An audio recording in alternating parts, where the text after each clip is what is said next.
ನೋಡ್ರಿ ಗಿಡ ಯಾಕೆ ತೋರ್ಸ್ಲತ್ತಾಳ ಅಂತ ಅನ್ಕೋಬಹುದು ನೀವು. ಇದು ಪಪ್ಪಾಯ ಗಿಡ ನೋಡಿ. ಇದರ್ಲಿಂದ ನಾ ಏನು ಮಾಡ್ಲತ್ತೆ ಅಂತ ವಿಡಿಯೋ ಪೂರ್ತಿ ಕೊನೆವರೆಗೂ ನೋಡ್ರಿ.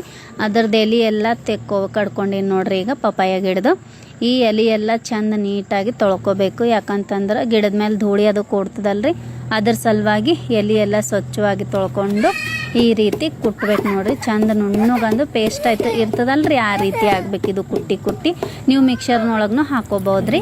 ನಾವು ಮಿಕ್ಸರ್ ಸ್ವಲ್ಪ ಜಾರ್ ಹಾಳಾಗಿದ್ರಿಂದ ಈ ರೀತಿ ಕುಟ್ಟಿ ತೊಗೊಳತ್ತಿದ್ದೇವ್ರಿ. ಇದು ನುಣ್ಣಗಾದ್ಮೇಲೆ ಈ ರೀತಿ ರಸ ಬರ್ತದೆ ನೋಡ್ರಿ. ಈ ರೀತಿ ರಸ ನಾವು ತೆಗೆದುಕೋಬೇಕು. ತೆಕ್ಕೊಂಡು ಏನು ಮಾಡ್ಬೇಕಂತಂದ್ರೆ ಇದಕ್ಕೆ 2 ಟೀ ಸ್ಪೂನು ಕಡಲೆ ಹಿಟ್ಟು ಹಾಕ್ಬೇಕ್ರಿ. ಕಡಲೆ ಹಿಟ್ಟು ಹಾಕಿ ಇದಕ್ಕೆ ಚಂದ ಕಲಿಸ್ಕೋಬೇಕು. ನಿಮ್ಮ ಮನ್ಯಾಗ ಹನಿ ಅಂತ ಇತ್ತಂದ್ರೆ, ಜೇನುತುಪ್ಪ ಇತ್ತಂದ್ರೆ ಆ್ಯಡ್ ಮಾಡ್ಕೋಬೇಕ್ರಿ. ಇನ್ನು ಬೆಸ್ಟು. ನಮ್ಮ ಮನೆಗೆ ಖಾಲಿ ಆಗ್ಯದ, ಹಾಕಿಲ್ಲ. ಈ ರೀತಿ ಫೇಸಿಗೆಲ್ಲ ಏನು ಮಾಡಬೇಕು, ಅಪ್ಲೈ ಮಾಡ್ಕೋಬೇಕ್ರಿ. ನಾ ಫೇಸಿಗೆ ಹಚ್ಕೊಂಡಿನಿ, ಅದ್ರ ಕೈಗೆ ನಿಮಗೆ ತೋರ್ಸಕತ್ತೀನಿ. ಒಂದು ಸ್ವಲ್ಪ ಒಣಗಿದ ಮೇಲೆ ಈ ರೀತಿ ವಾಶ್ ಮಾಡ್ಕೋಬೇಕು. ಯಾವುದೇ ಸೋಪ್ ಯೂಸ್ ಮಾಡಬಾರ್ದ್ರಿ.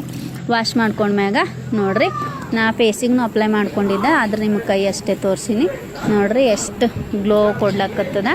ಈ ಒಂದು ಹೋಮ್ ರೆಮಿಡಿ ನೀವು ಡೈಲಿ ಮಾಡಿದ್ರಂತಂದ್ರೆ ನಿಮ್ಮ ಮುಖದ ಮ್ಯಾಗ ಇರ್ತಕ್ಕಂಥ ಪಿಂಪಲ್ಸು, ಪಿಗ್ಮೆಂಟೇಷನು, ಡಾರ್ಕ್ ಸರ್ಕಲ್ಲು ಇವೆಲ್ಲ ಏನು ಭೀ ಇರ್ತಾವ ನೀಟಾಗಿ ದಿನೇ ಕಮ್ಮಿ ಹಾಕೋತಾ ಹೋಗ್ತದೆ ನೋಡ್ರಿ.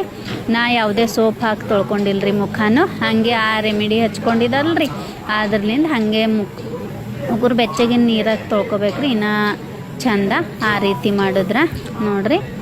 ನಾ ಒಂದೇ ದಿನಕ್ಕೆ ಯಾವ ರಿಸಲ್ಟ್ ಬರಂಗಿಲ್ರಿ, 1 ವಾರ ಅಂತೂ ಮಾಡಲೇಬೇಕು. ನಾನು ಇದೇ ಮಾಡ್ತೀನಿ ನೋಡ್ರಿ ಡೈಲಿ. ನೀವು ಈ ಒಂದು ವಿಡಿಯೋ ನಿಮಗೆ ಇಷ್ಟ ಆಗಿತ್ತಂದ್ರೆ ನೀವು ಈ ಹೋಮ್ ರೆಮಿಡಿನ ಮಾಡಿರಿ ನೋಡ್ರಿ. ಎಷ್ಟು ಕ್ಲೀನ್ ಆಗ್ಯದಲ್ರಿ. ನೀವು ಈ ರೆಮಿಡಿ ಮಾಡಿರಿ. ಈ ವಿಡಿಯೋ ಇಷ್ಟ ಆಗಿತ್ತಂದ್ರೆ ಲೈಕ್ ಮಾಡಿರಿ, ಶೇರ್ ಮಾಡಿರಿ, ಕಮೆಂಟ್ ಮಾಡಿರಿ.